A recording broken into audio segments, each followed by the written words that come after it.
Səfvan İbn Ümeyyə radiyallahu anh İslam tarixində düşmənlikdən iman zirvəsinə yüksələn ən təsirli şəxsiyyətlərdən biridir. O, Məkkənin tanınmış və nüfuzlu ailələrinə olan Ümeyyə İbn Xələfin oğluydu. Atası İslamın ən qatı düşmənlərindən biri olmuş, Bilal Həbəşi radiyallahu anh etdiyi işgəncələrlə tanınmışdı.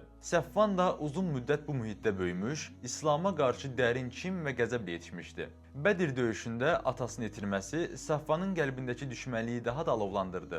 Uhud və Xəndək döyüşlərində müşriklərin ön sıralarını yer aldı, hətta Uhuddan sonra Peyğəmbərimiz sallallahu aleyhi və səlləmə qarşı sui-qəsd planlarında adı çəkilənlərdən biri oldu. Onun üçün İslam sadəcə bir din deyil, ailə şərəfinə qarşı bir təhlükə kimi görünürdü. Lakin illər keçdikcə Məkkədə qəribə bir dəyişiklik hiss olunurdu. Müsəlmanların əxlaqı, sədaqəti və səbri Səfvanın qəlbində cavabsız suallar oyatmağa başlamışdı.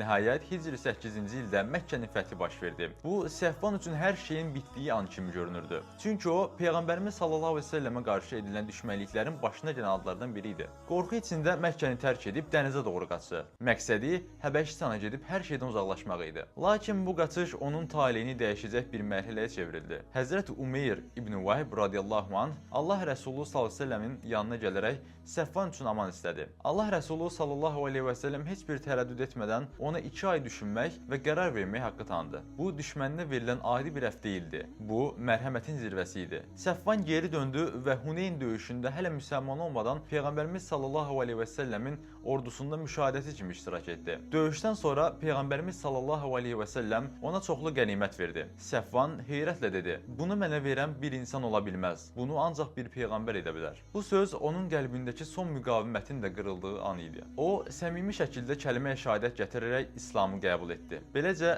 dünənin ən qatı düşməni bugünün ixlaslı mömininə çevrildi. İman etdikdən sonra Səfvan İbn Ümeyyə radiyallahu anh İslam üçün böyük xidmətlər göstərdi. Huneyn və Təbuk səfərlərində malı ilə, mövqeyi ilə müsəlmanlara dəstək oldu. Qəlbindəki kin imanla əvəz olundu, qürur isə təvazökarlığa çevrildi. Peyğəmbərimiz sallallahu aleyhi və səlləmin ona göstərdiyi mərhəməti ömür boyu unutmadı. Səfvan İbn Ümeyyə radiyallahu anh bizə bir həqiqəti öyrədir. İnsan keçmişi ilə deyil, sonu ilə dəyərləndirilir. Ən sərt qəlbləri belə ərdən şey zor deyil, əxlaq və mərhəmətdir. O, düşmənlikdən sədaqətə gedən yolun canlı sübutudur. Onun həyatı göstərir ki, Peyğəmbərimiz sallallahu aleyhi və səlləmin risaləti yalnız döyüşlə deyil, insan qazanmaqla, qəlb fəth etməklə tamamlanmışdır. Səfvan İbn Ümeyyə radiyallahu anh bu fəthin ən parlaq nümunələrindən biridir.